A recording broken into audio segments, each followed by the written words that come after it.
If you enjoy stories about courage, integrity, and real-world safety tactics, please take a brief second to subscribe to the channel. It helps us bring more meaningful narratives to you. The fluorescent lights of the terminal hummed with a frequency that most people ignored, but for Ethan Cole, it was a persistent, low-level agitation. It was 11:45 p.m. The air conditioning in the regional airport was set to low, creating a collective shiver among the stranded passengers of Flight 402 to Chicago. Outside, a torrential Midwestern storm hammered against the reinforced glass, turning the tarmac into a blurry watercolor of gray and black. Ethan sat in a rigid plastic chair, his back against a concrete pillar. It was a habit from his past life that he hadn't bothered to unlearn. In the SEAL teams, you learned that your environment was either an asset or a threat. A wall behind you meant no surprises from 6 o'clock. He was reading a book on architectural history, but his eyes weren't moving across the lines. He was scanning. It wasn't paranoia. It was a calibrated state of alertness known as condition yellow. Relaxed, but aware. He noted the young mother struggling with a stroller near the vending machines. He noted a businessman pacing while shouting into a Bluetooth earpiece. And then, his gaze locked on something that disrupted the rhythm of the room. 3 rows away, a woman sat alone. She was dressed in a sharp beige trench coat, clutching a leather briefcase as if it contained the nuclear codes. She was staring at her phone, but her knuckles were white. A man was standing over her. He was wearing a suit that cost more than Ethan's truck, but it fit him poorly, tight around the shoulders. He was leaning in, too close. He had invaded her proxemic zone, the intimate space reserved for family or lovers. Ethan closed his book. He didn't move yet. He watched the hands. The man's left hand was resting on the back of the empty chair next to her, effectively boxing her in. This was a dominance display, a subtle cage. "Come on, don't be like that," the man said. His voice was oily, carrying across the quiet gate area. "I'm just saying, a pretty thing like you shouldn't be frowning at a spreadsheet this late. You need to relax." The woman, Laura Bennett, didn't look up. "I am working. Please leave me alone." Her voice was steady, but Ethan heard the tremor underneath. It was the sound of someone trying to maintain civility in the face of latent aggression. The man chuckled. It was a dismissive, patronizing sound. He leaned closer, dropping his voice, but the acoustic design of the terminal carried the words straight to Ethan. "You're tense. I can help with that. What's your name, honey? Let me buy you a drink at the bar before it closes." "Just one drink. Don't be rude, honey." The word hung in the air like stagnant smoke. It was a diminutive, a weaponized term of endearment used to strip her of professional status and reduce her to an object for his amusement. Laura shifted, pulling her legs tighter together, making herself smaller. "I said no, please step away. You're making a scene, honey," the man whispered, though she had done nothing but sit there. This was the gaslighting phase. Make the victim feel like the aggressor. Ethan stood up. He didn't rush. Rushing signals panic. He moved with a fluid, predatory grace, a deliberate, heavy stride that ate up the distance between them. He wasn't a giant man, but he carried a density of presence that made the air seem heavier around him. He wore a simple dark jacket and jeans, but the way he held his head, the stillness of his shoulders, spoke a language that primal parts of the human brain recognize instantly. He stopped 3 feet from the man. He didn't look at Laura. He looked directly at the man's ear, then shifted his gaze to the man's eyes.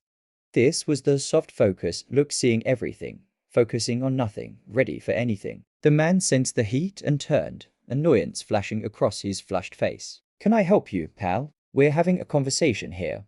Ethan's voice was low, a baritone rumble that didn't echo, but seemed to vibrate through the floor. "She's with me." It wasn't a question. It wasn't a shout. It was a statement of fact, delivered with the finality of a judge's gavel. The man blinked, confused. He looked at Laura, then back at Ethan. He tried to size Ethan up, looking for weakness, looking for fear. He found a mirror reflecting his own insecurity. I didn't know she was accompanied," the man stammered, his body language collapsing. The dominance evaporated. He pulled his hand off the chair as if it were hot iron. "Now you know," Ethan said. He didn't blink. He didn't puff out his chest. He just existed in that space, an immovable object. The man let out a nervous, scoffing laugh. "Right. Whatever. Touchy." He grabbed his carry-on bag and retreated, walking briskly toward the far end of the terminal, not looking back. Ethan watched him until he rounded the corner near the restrooms. Only then did he exhale. He turned his attention to Laura. She was staring at him, eyes wide, a mixture of relief and confusion washing over her features. She looked like she was waiting for the second shoe to drop for Ethan to demand gratitude or try to take the man's place. Ethan stepped back, restoring her personal space immediately. He held up his hands, palms open, the universal gesture of non-aggression. "I apologize for the intrusion," Ethan said softly. He didn't seem to understand the word. "No, I thought he might understand a different dialect." Laura let out a breath she seemed to have been holding for 10 minutes. Her shoulders dropped 3 inches. You know him." "Never seen him before in my life," Ethan admitted. Laura blinked. "Then why did you say I was with you?" "Because predators look for easy targets," Ethan explained, his tone shifting from protector to instructor. "He thought you were isolated. Isolation is vulnerability. By saying you were with me, I changed the equation. I made you a hard target without having to throw a punch." Laura looked down at her hands. They were trembling slightly. "He kept calling me honey. It made my skin crawl. I'm a senior forensic accountant. I deal with hostile board members. But this..." I froze. "It's called the freeze response," Ethan said, sitting in the chair opposite her, but leaving a respectful distance. "Fight, flight, or freeze. It's biological. It's not a weakness. It's your brain trying to process a threat that doesn't fit the social contract. Don't judge yourself for it." Laura looked up, meeting his eyes for the first time. They were grey, calm, and tired. "Thank you, really. Most people just look at their phones." "Most people are afraid of social awkwardness more than they are of danger," Ethan said. "I'm Ethan, by the way."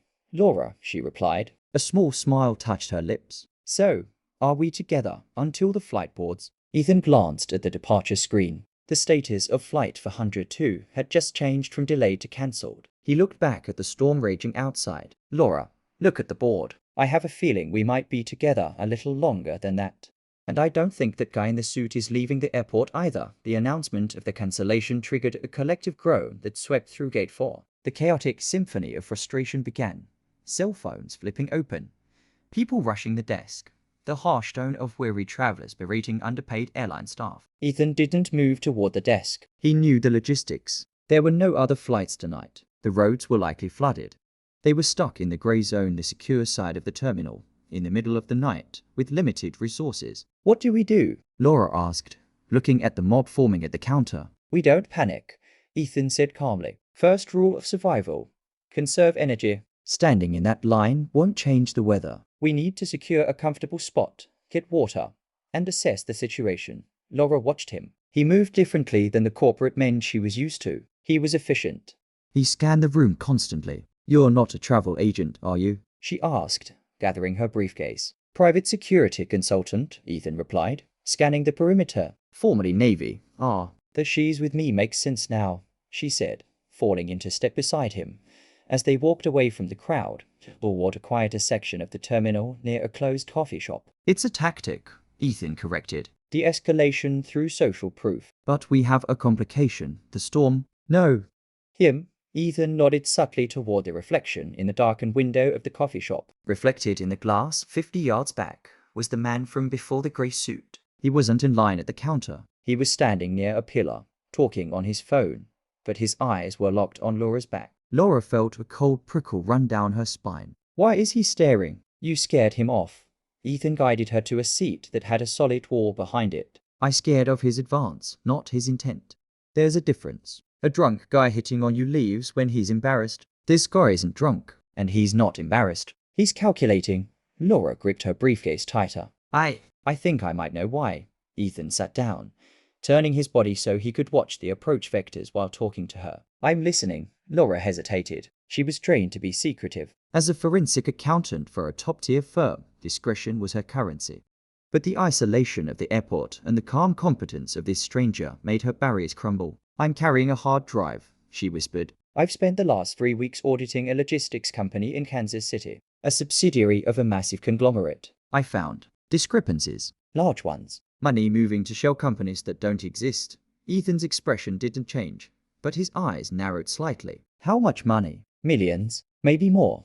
I'm taking the drive back to headquarters in Chicago to present it to the partners tomorrow morning." Ethan looked back at the reflection of the grey suit. The man was still there. "And does the company know you found it?" "I didn't think so," Laura said. "But my laptop was acting strange yesterday." and my hotel room door was unlatched when I came back from dinner 2 nights ago. Nothing was taken, so I thought it was housekeeping. It wasn't housekeeping, Ethan said flatly. It was a probe. They were checking your security, seeing if you had the drive on you or if you had hidden it. He turned to face her fully. The educational tone returned, sharp at this time. Laura, this changes the dynamic. That man isn't a creep looking for a date. He's a surveillance asset. He used the honey routine to get close to you, to gauge your reaction, to see if you were submissive or reactive. He was testing your psychological defenses. Laura felt the blood drain from her face. So when you stepped in, I disrupted his OODA loop, Ethan explained. Observe, orient, decide, act. He observed you alone. He oriented on you as a target. He decided to isolate you. I broke the cycle before he could act. But now he knows you have protection, or at least an obstacle. What do I do? Her voice cracked. Security is past the checkpoint. There are police here. If we go to the police, what do we say? Ethan asked pragmatically. That a man called you honey. Being a jerk isn't a crime. Unless he threatens you or touches you, they won't detain him. And if they just question him, he'll deny it, walk away, and wait for you outside the airport where there are no cameras. Laura realized the terrifying logic of it. So I'm trapped? No, Ethan said. You're managed. There's a difference. We are going to turn this terminal into a fortress until morning. He reached into his backpack and pulled out a portable charger and a bottle of water. Lesson number 2, Laura. Denial kills. You have to accept that you are a target. Once you accept it, you can plan for it. Are you ready to plan? Laura looked at the grey suit in the distance, then back at Ethan's steady hands. She took a deep breath, smoothing her trench coat. The professional order to the woman who hunted mathematical lies surfaced. I'm ready. What's the plan? The airport terminal at 2:00 a.m. was a surreal landscape. The cleaning crews had started their silent orbits with floor polishers. Most passengers were asleep on the floor, using backpacks as pillows. The storm outside had intensified, thunder rattling the metal roof beams. Ethan and Laura had established a base camp near Gate 12. It was strategic. It offered clear sightlines in 3 directions, backed against a wall, and was close to the family restrooms, which were single occupancy and lockable, unlike the multi-stall restrooms where someone could be cornered. We need to establish a baseline, Ethan said quietly. He was teaching her how to watch. Look at the environment. What is normal right now? Laura scanned the room. Sleeping people, janitors, board staff at the desk. Correct. Anything that deviates from that baseline is an anomaly. An anomaly is a potential threat. Ethan pointed subtly toward the newsstand, which was closed. The metal grate pulled down. Watch the reflection in the grate. Laura squinted. She saw movement. The grey suit whose name they didn't know. So they had dubbed him. The shadow was sitting 4 gates away. He wasn't sleeping. He was typing on his phone. He's communicating, Ethan noted. He's likely not working alone. A surveillance team usually has a minimum of 2 people. 1 to follow. 1 to watch the follower to ensure they aren't burned. I burned him. So he's calling for backup or instructions. How do you know all this? Laura asked. She was sitting cross-legged on the floor, her expensive heels kicked off, the hard drive briefcase under her arm inside her coat. I spent 10 years in places where looking at the wrong person meant you didn't go home, Ethan said. You learn to read intent. Humans broadcast their intentions like radio waves if you know how to tune in. He looked at her seriously. Laura, I need you to think. Is there anyone else who knew your travel itinerary? A secretary? A colleague? Laura thought hard. My project manager, David, and the client's CFO, obviously. They booked the flight. The CFO, Ethan mused. If the fraud is as big as you say, the CFO is either involved or negligent. If he's involved, he knows you are coming for him. Suddenly, the overhead lights flickered. The storm had knocked a power line somewhere. The terminal plunged into semi-darkness, illuminated only by the emergency lights and the lightning flashes outside. A collective gasp went up from the sleeping passengers. Stay down, Ethan whispered, his hand instantly hovering near her shoulder without touching her. Darkness changes the baseline. In the dim light, the atmosphere shifted from boring to menacing. The shadows lengthened. Where is he? Laura whispered, panic rising. She looked toward Gate 8 where the shadow had been. The seat was empty. Ethan's eyes snapped into high alert. He scanned the area. Movement to the left, by the vending machines. He didn't point. He used his eyes. Laura followed his gaze. The shadow was moving, but he wasn't coming toward them. He was moving toward the exit of the secure area, the point of no return. He's leaving? Laura asked, hopeful. No, Ethan said, his voice grim. He's repositioning. He knows we're dug in here. He knows he can't grab the drive in a room full of witnesses, even in the dark. He's going to the baggage claim area or the pickup zone. Why? Because eventually, Laura, we have to leave this airport. And when we do, we have to walk through the arrivals hall to get a taxi or a rental car. That's the choke point. He's setting an ambush. Ethan looked at his watch. 2:15 a.m. We have until morning, Ethan said. But we aren't going to walk into his trap. We're going to change the game. How? You're an auditor. Ethan smiled grimly. You find things that don't add up. I'm a security specialist. I fix things that are broken. We're going to do a little reconnaissance of our own. Do you have access to the company's internal network on that laptop? Yes, via VPN. But the Wi-Fi here is public. It's not safe. I have a secured satellite hotspot in my bag, Ethan said. We aren't just going to wait to be hunted, Laura. We're going to find out who signed this guy's paycheck. If we can identify him, we can leverage him. Laura opened her briefcase. For the first time all night, she didn't feel like a victim. She felt like part of the team. Okay, she said, the blue light of the screen illuminating her determined face. Let's go hunting. But as the system booted up, Ethan saw something that made his blood run cold. Across the aisle, a janitor was mopping the floor. He had been there for 20 minutes, but he was mopping the same spot over and over again, while looking directly at Laura's screen. Close the laptop, Ethan commanded, his voice a sharp whisper. What? The janitor, Ethan said. Look at his shoes. Laura glanced down. The man wearing the janitor's jumpsuit was wearing high-end tactical hiking boots, not the standard issue rubber soles of airport staff. We're not alone in here, Ethan said, realizing the scope of the threat had just doubled. That's the second man. The backup. The janitor stopped mopping. He realized he had been made. He locked eyes with Ethan. The game of cat and mouse had just escalated into a cage match. The moment Ethan identified the boots, Merrill tactical hikers, laced for ankle support, completely incongruous with the polyester airport uniform, the dynamic of the terminal shifted from a waiting room to a chessboard. Don't look at him again, Ethan commanded, his voice a low vibration near Laura's ear. Stand up, slowly. Pick up your bag. Laura's heart was hammering against her ribs, a frantic rhythm that made her hands shake. He saw us looking. He knows. Good, Ethan said, standing up and shielding her body with his own. That forces him to make a decision. But right now, we are on the X. The X is the point of attack. It's where the ambush is set. If we stay here, we lose. He guided her away from the seating area, moving not toward the exit, but deeper into the terminal concourse. They walked briskly, Ethan keeping a hand hovering near the small of her back to steer her, checking their 6 o'clock every few seconds. Where are we going? Laura whispered. The terminal felt cavernous and hostile now. Every shadow looked like a hiding spot. Every sleeping passenger looked like a potential obstacle. High ground, Ethan said, or the closest thing to it. We need a hard structure with one entry point. They passed the darkened duty-free shops and the shuttered newsstands. Ethan's eyes were scanning for reflections in the glass windows. The janitor was following. He wasn't running. He was mirroring their pace, pushing a mop bucket on wheels that squeaked rhythmically. Squeak, squeak, squeak. The sound of approaching danger. He's tracking us, Ethan noted calmly. He's trying to herd us toward the darker end of the terminal, near the construction barriers. What do?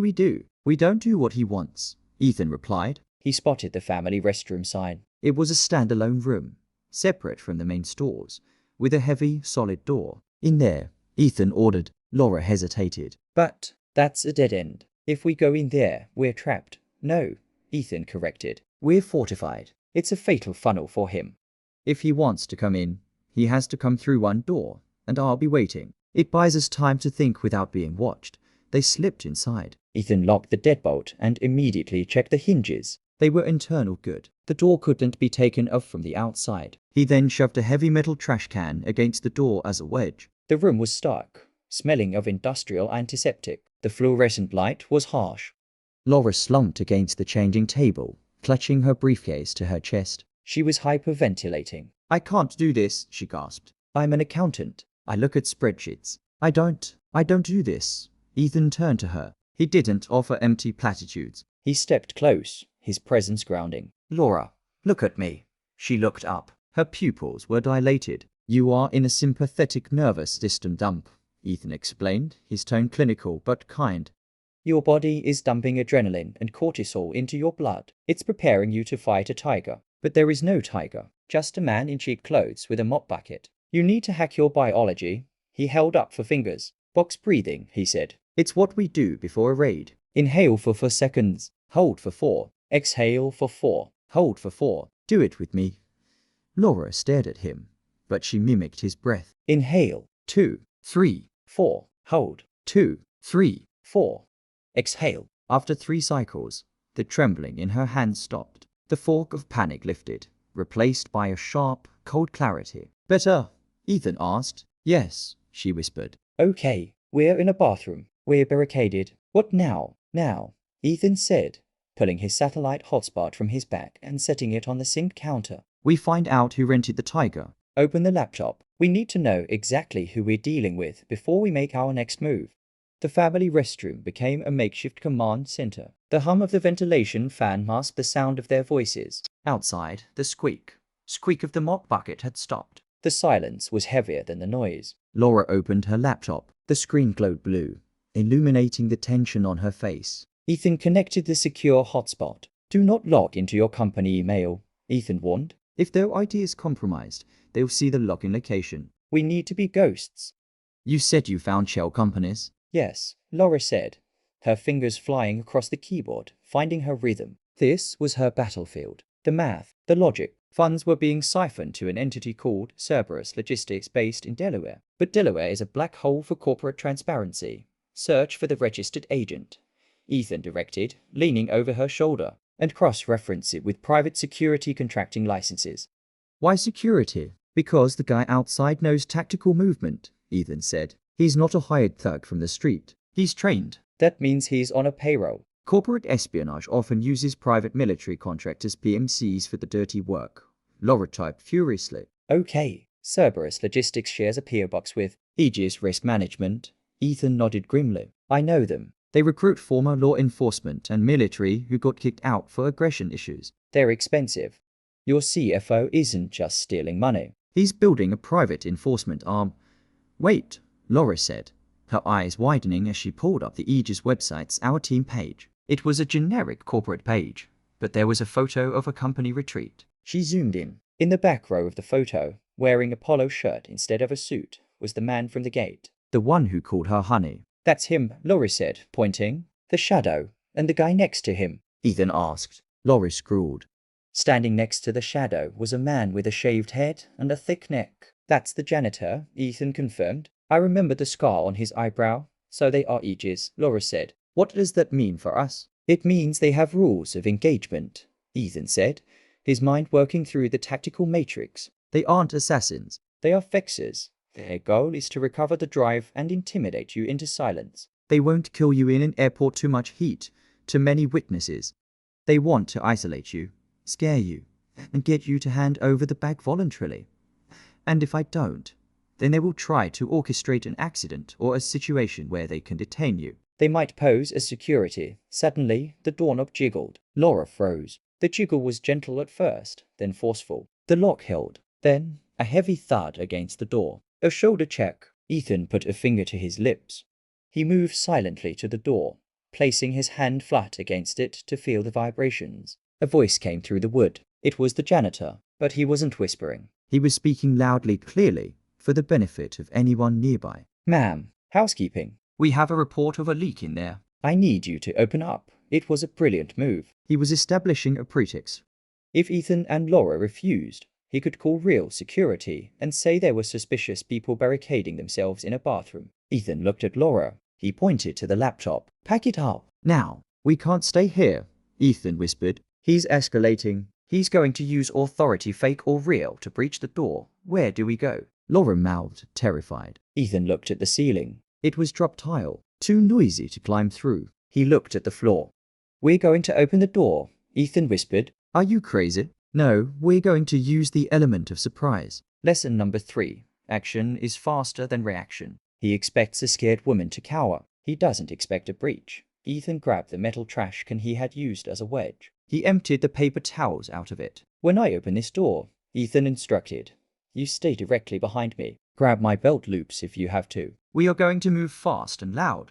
We are going to make a scene. Make a scene. I thought we wanted to be ghosts. Ghosts disappear, Ethan said, his eyes hard. But when a ghost is cornered, it becomes a poltergeist. We need witnesses. We need eyes on us. The one thing these guys can't survive is public scrutiny. He positioned himself by the lock. He signaled Laura to get ready. On 3, Ethan whispered. I open. You scream fire as loud as you can.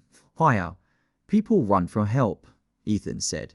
But everyone looks at fire. The air in the small bathroom was thick with anticipation. Ethan's hand hovered over the deadbolt. He could hear the heavy breathing of the man on the other side, leaning against the door, waiting for them to break. Ethan held up 3 fingers. 2, 1. Ethan threw the deadbolt and yanked the door inward with violent force. The janitor, who had been leaning his weight against the door to keep pressure on it, stumbled forward, off balance. He fell into the room, his arms flailing. Ethan didn't punch him. Punching risks breaking your hand. Instead, Ethan drove his shoulder into the man's chest, using the man's own forward momentum against him, shoving him backward into the hallway wall. The impact made a sickening thud as the man's head bounced off the drywall. Fire, Laura screamed. Her voice was shrill, piercing the quiet hum of the terminal. Fire. Help. The result was instantaneous chaos. The few dozen passengers sleeping at gate 12 woke up with a start. Heads popped up. Confusion reigned. Ethan didn't wait for the janitor to recover. He grabbed Laura's arm. Go. Main concourse. They sprinted. The janitor, dazed but furious, scrambled to his feet. Stop them. Security, he yelled, trying to flip the script.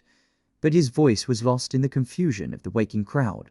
Ethan and Laura ran past the sleeping gates, moving toward the central hub of the airport, the rotunda where the food court and the main security checkpoint were located. This was the most open, well-lit area. As they ran, Laura realized something. Ethan wasn't running at a full sprint. He was pacing himself, keeping himself between her and the threat, checking angles. He was hurting her. They reached the rotunda. It was brighter here. A few cleaning crews were polishing the terrazzo floors.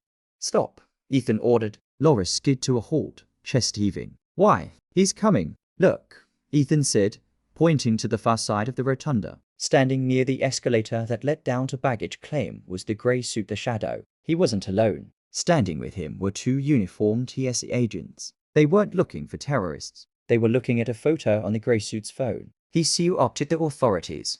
Laura realized, horror dawning on her. He told them we're the threat.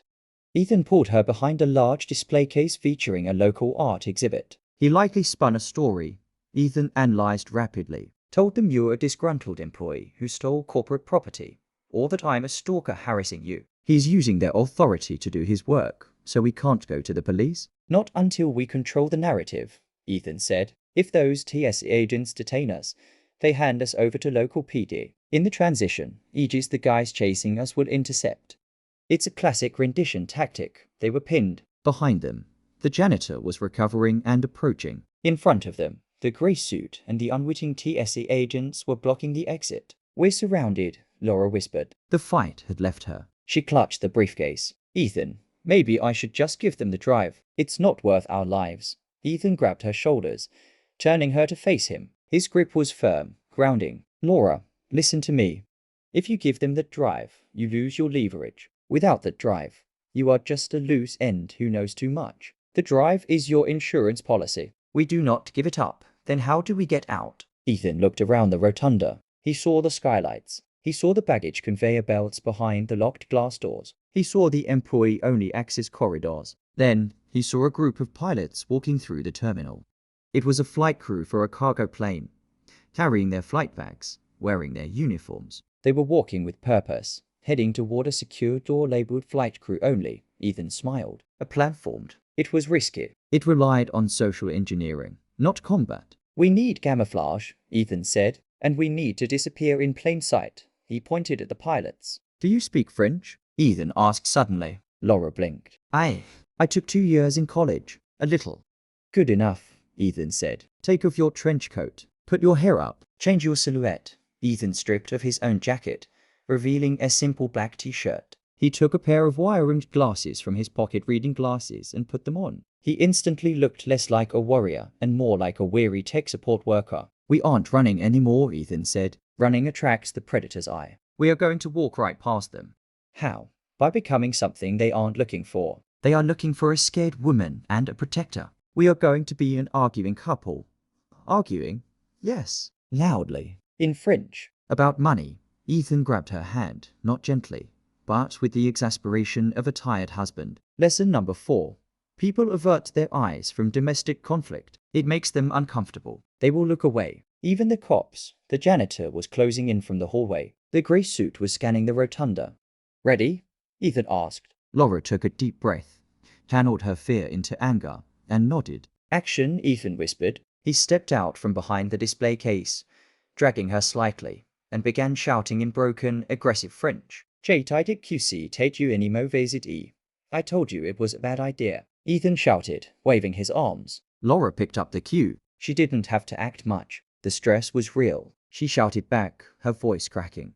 They marched straight across the center of the rotunda, right through the kill zone. The TSC agents looked up. The grey suit turned his head. They saw a man in a t-shirt berating a woman in a blouse, screaming in a foreign language. The TSC agents exchanged an awkward glance and looked down at their feet, actively avoiding eye contact with the domestic dispute.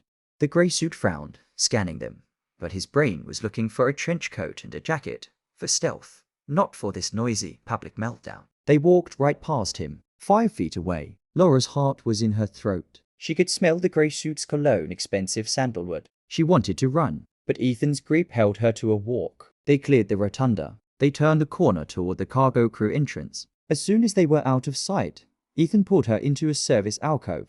We made it, Laura gasped, trembling violently. Through the first ring, Ethan corrected. But now we have a bigger problem.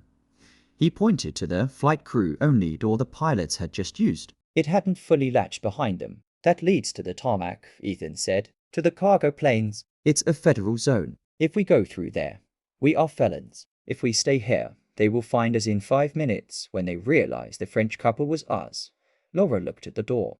Then at the hallway where the grey suit would appear any second. I'd rather be a felon than a victim, she said. Ethan smiled. It was the first genuine smile he had shown all night. That's the spirit. Ladies first.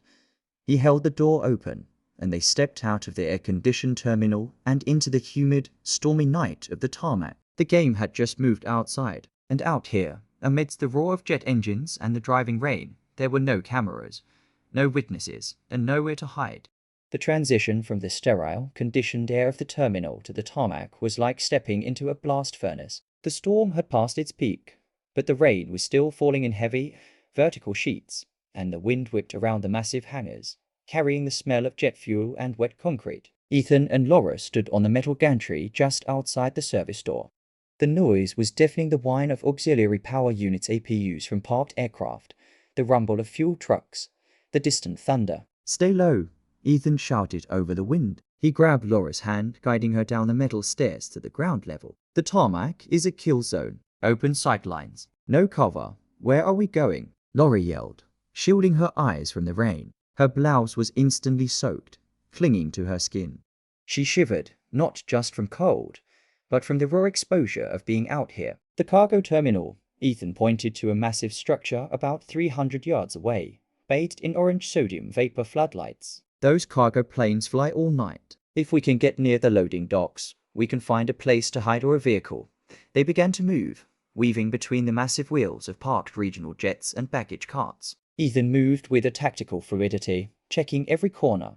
Laura struggled to keep up in her heels, slipping on the oil-slicked concrete. My shoes, she gasped, stumbling. Ditch them, Ethan said without hesitation. Function over form. You can't run in those. Laura kicked them off. The cold, rough concrete bit into her feet, but she felt faster, lighter. She was shedding the layers of her corporate life, becoming something more primal. Suddenly, a beam of light swept across the fuselage of the plane they were using for cover. Ethan tackled her. He didn't ask. He didn't warn. He drove his shoulder into her waist and took her to the ground, rolling them behind the landing gear of a 737. Quiet, he hissed, pressing her face into the wet pavement. A black SUV with yellow airport markings rolled slowly past their position. It wasn't airport security. The windows were tinted to dark, and the spotlight mounted on the side was sweeping the ground in a search pattern. They're outside, Ethan whispered. They anticipated the breach. They knew we had nowhere else to go. Laura watched the tires of the SUV crunch over the gravel 10 feet away. She could see the silhouette of the driver. It was the janitor. He had changed clothes, now wearing a dark raincoat. The SUV paused. The spotlight lingered on the landing gear where they were hiding. Laura held her breath until her lungs burned. Don't sneeze. Don't cough. Don't move. The light moved on. The SUV rolled forward. They're boxing us in, Ethan said, pulling her up. They're pushing us away from the main terminal, toward the perimeter fence. They want us in the dark spots. Is there a way out? The perimeter fence has sensors, Ethan explained. But the cargo area has trucks. Trucks leave. They sprinted across a patch of open ground, splashing through puddles, heading for the cargo warehouse. As they reached the shadow of the building, Laura grabbed Ethan's arm. Ethan, wait. He stopped, scanning the perimeter. What? I can't just run, she said, her voice trembling but defiant. If we get out of here, they'll just find me in Chicago. They know who I am. They know where I live. She looked at him, rain dripping from her nose. We need to stop them, not just escape them. Ethan looked at her with newfound respect. She wasn't just surviving anymore. She was thinking strategically. You're right, Ethan said. Escaping just delays the inevitable. To stop a predator, you have to hurt him. You have to make the prey too costly to hunt. He looked at the cargo warehouse. The bay doors were open. Workers were loading pallets onto a FedEx feeder plane. Give me the drive, Ethan said. Laura clutched the briefcase. What? Why? Because they are tracking you, Ethan said. They aren't looking for me. They think I'm just a guy who got involved. I'm going to draw their fire. You are going to get to that cargo office and call the FBI. No. Laura grabbed his shirt. I'm not leaving you. You said she's with me. That goes both ways. Ethan stared at her. The rain hammered around them. In the chaos, a bond had formed. It wasn't romance. It was the intense, forged in fire loyalty of combat. Okay, Ethan said. Then we do this together. But we need a trap. He pointed to a stack of shipping containers near the edge of the apron. It was a maze of steel boxes. We go in there, Ethan said. We lure them in. Close quarters. My world. The shipping container yard was a labyrinth of rust and steel shadows. The corridors between the containers were narrow, amplifying the sound of the rain. Ethan and Laura moved deep into the maze. Ethan stopped at a T intersection. This is it, he whispered. The kill box. He looked at Laura. I need you to be the bait. Laura swallowed hard. What do I do? Stand at the end of this corridor. He pointed to a dead end formed by 3 stacked containers. Let them see you. Scream if you have to. Draw them in. I'll be up top. He pointed to the roof of the container. Trust me, he said. I do, she replied. Ethan scrambled up the side of the container, using the locking mechanisms as handholds. He disappeared into the darkness above. Laura stood alone in the rain. She felt small, vulnerable. She hugged the briefcase to her chest. Minutes passed. They felt like hours. Then she heard it. Heavy footsteps splashing in the puddles. Not trying to be quiet anymore.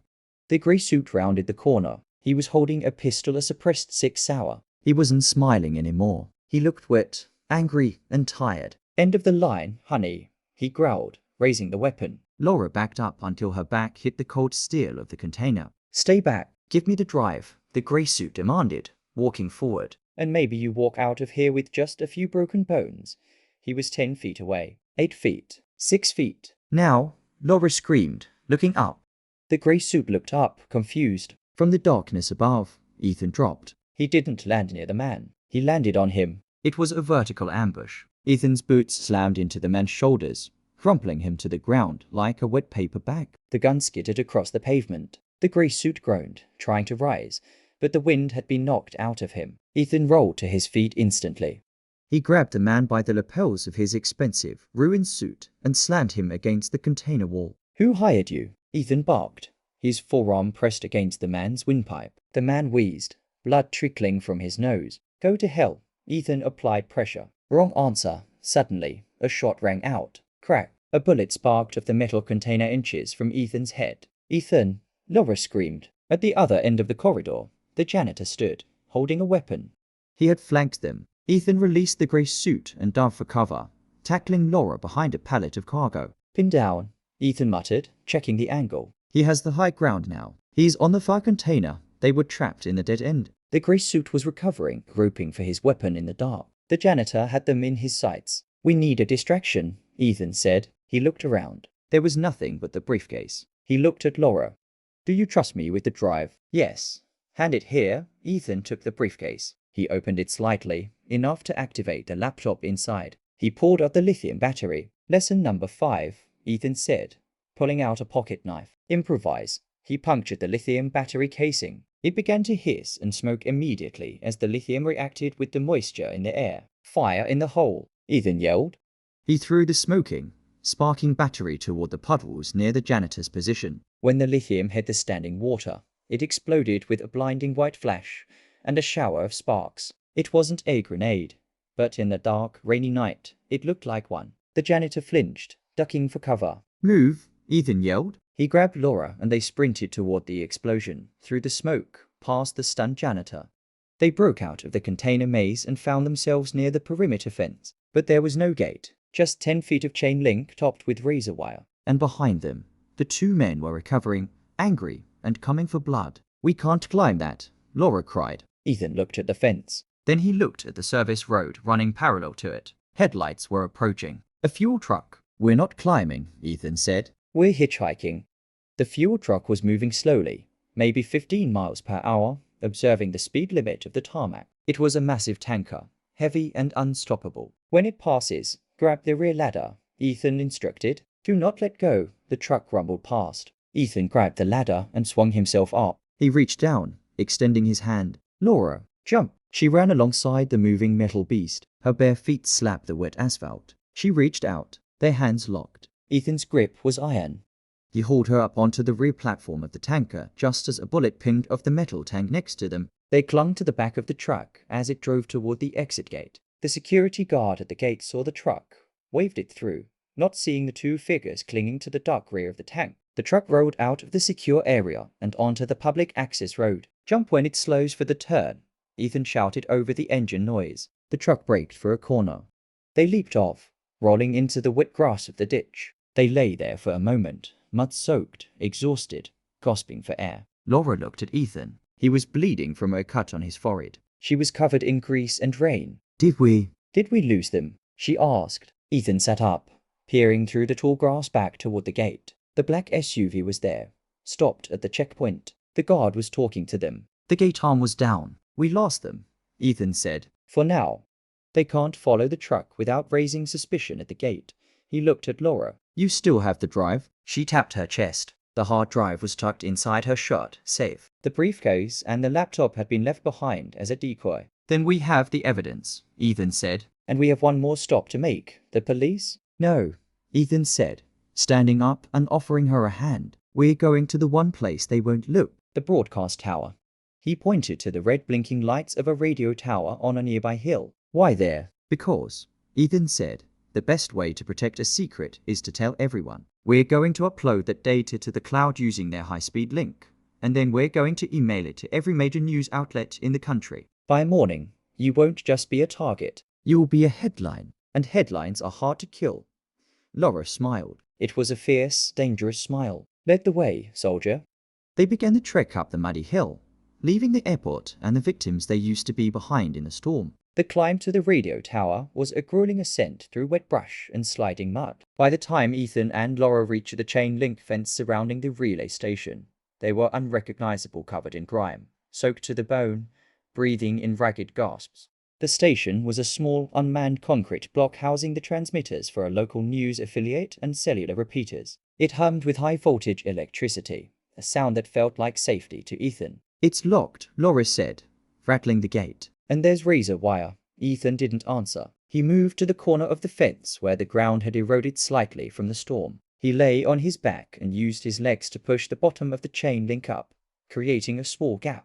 Crawl, he commanded. Laura slid under the jagged metal, ignoring the mud scraping her face. Ethan followed. They reached the door of the maintenance shed. It was reinforced steel. Can you pick it? Laura asked, shivering violently now that the adrenaline was fading. No time, Ethan said. He pointed to an external data junction box on the side of the building. We don't need to go inside. We just need to tap into the uplink.